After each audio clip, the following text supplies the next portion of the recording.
So Sonic Racing Crossworlds came out recently, and a lot of people are going on record and saying that it's better than Mario Kart World. Some people are divided about that. Some people feel that Mario Kart World is still a better game. But you take a look at that game. You look at the promo art, the gameplay, the aesthetics, the cutscenes. Honestly, it's addictive, and it's something that can give Mario Kart World a run for its money. Because you look at the aesthetics for this game, the graphics, it's full of life. And honestly, like you can tell that, Sega put a lot of like passion into this game, and it's evident with the gameplay and the roster and all that other stuff. You look at Mario Kart World. There were people who weren't too happy about the aesthetics with Mario Kart World. They felt like it was a step down from Mario Kart 8 Deluxe, but everybody has their own respective opinion about that. But Mario Kart World, when it's first released, people had positive things to say about it until Nintendo made tweaks to their online gameplay, and then they pretty much shot themselves in the foot. It got online backlash from Nintendo fans and Mario fans, and yeah, I mean, I feel like it's something that kind of died down over time, but still, I feel like the damage has been done. But it didn't stop Mario Kart World from reaching over 5.6 million in terms of sales. Now, will Sonic Crossworlds end up, selling that much, within a year? Who knows? Because I feel like if this game was released any other year, it probably could have stood out more. But since it came out the same year as Mario Kart World, obviously, it's something that can end up being overshadowed, especially on the Switch too, because this game's supposed to be released on the Switch 2 sometime before the end of the year, but the release date hasn't been revealed. Um, this game has recently been released on just about every game system except the Switch 2.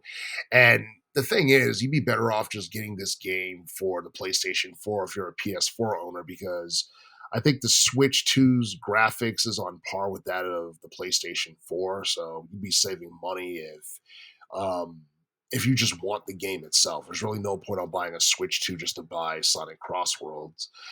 But yeah, I mean, this game for the most part, there's like a lot of creativity in it. You have like speed boosts, you have emphasis placed on drifting, you have cars that transform into boats and planes.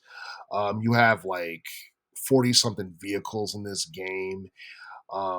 You have like so many unlockable gadgets. You have a Grand Prix where you race up against like I think like 11 or 12 different characters. Um, you have cars that fall under different classes that has like a prominent stat, whether it be power, handling, acceleration, or speed. And I think that's something that adds balance to the game. So it's not like you could just like pick any like character, like Cream the Rabbit, and put her up against like Shadow or Sonic, and they're on par in terms of like vehicles and speed and stuff like that. So I appreciate Sega for trying to make the game appear somewhat realistic for the most part. And speaking of like the roster, there's so many like fun characters to choose from like different franchises. You got Mega Man from Capcom, you got SpongeBob and Patrick from Nickelodeon, you got Pac-Man, you got Hatsumi Miku, you got Joker from Persona 5, and then you even got like the return of the Babylon Rouges, who were in Sonic Riders almost 20 years ago. And yeah, you just got like a whole like set of characters.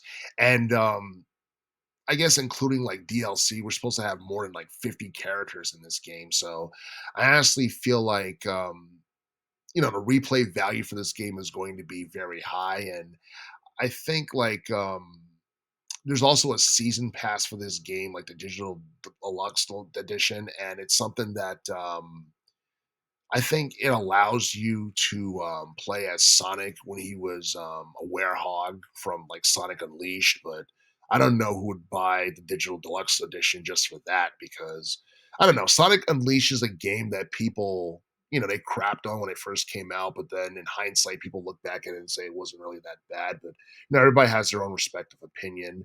But yeah, it's like there's a lot of features to this game that that would, keep people busy for like the next year or two, including, the cross platform online multiplayer game mode, because I think that they'll allow you to have up to 12 players in a single game. And then you have like local multiplayer as well. And the cool thing about this game is that, like, for the most part, it's T-rated. It doesn't cater to kids and doesn't cater to adults, but at the same time, it's something that everybody can enjoy for the most part. There's nothing really negative that people can really say about this game. There's nothing negative I could say about this game. A lot of people love the customization features that was included in Sonic Racing Crossworlds, and honestly, I feel like for the most part, Sega really upped their games with this particular Sonic Racing games. But at the same time, I mean, I don't know. I'm not going to go on a limb and say, this is a game that can compete with Mario Kart World because it's way too soon to tell. And I can see this game doing like 2 or 3 million in terms of sales within a year. Mario Kart World, um, I don't know. I'm not exactly sure how well it's going to do before the end of 2026. I don't see Mario Kart World surpassing Mario Kart 8 Deluxe in overall sales. I don't even see, Crossworld surpassing Mario Kart 8 Deluxe in terms of sales. And the reason I say that is because the racing genre is not as popular as it was. I mean, it was really popular back in the 2000s and even the early teens to some extent. But, for the most part, the Mario Kart franchise has remained largely popular. And that's because, Nintendo's been very consistent in putting out sequels and stuff like that. And pretty much following up on making improvements on, previous, installments that came out. And I'm not exactly sure whether or not people would call Mario Kart World an improvement over Mario Kart 8 Deluxe. I do feel like the open world free roam mode was a step forward, but I don't know. A lot of people like the older aesthetics in Mario Kart 8 Deluxe. Not to say that it's what we got in Mario Kart World is bad or anything like that. It's just that it's different, and I don't know. I mean, you could tell Nintendo put a lot of effort and passion into that as well. But yeah, at the same time, it's kind of tainted in a way because of the tweaks that they made to their online multiplayer game experience, and it's something that really didn't need to happen. But I still, I wouldn't be shocked if Mario Kart World still ended up selling more than Sonic Racing Cross Worlds because I don't know. I feel like Mario in general is just a bigger name than Sonic, and I don't know. I feel like Nintendo has been more consistent with putting out entries in the Mario Kart franchise. I'm not saying that Sega hasn't been like consistent in doing the same thing with Sonic Racing, but we clearly have more Mario Kart games than we do Sonic games, and obviously the Mario Kart franchise is more popular than the Sonic Racing franchise. But yeah, I mean, we're just gonna have to see how well like this game does in terms of sales before the end of this year, before the end of 2026.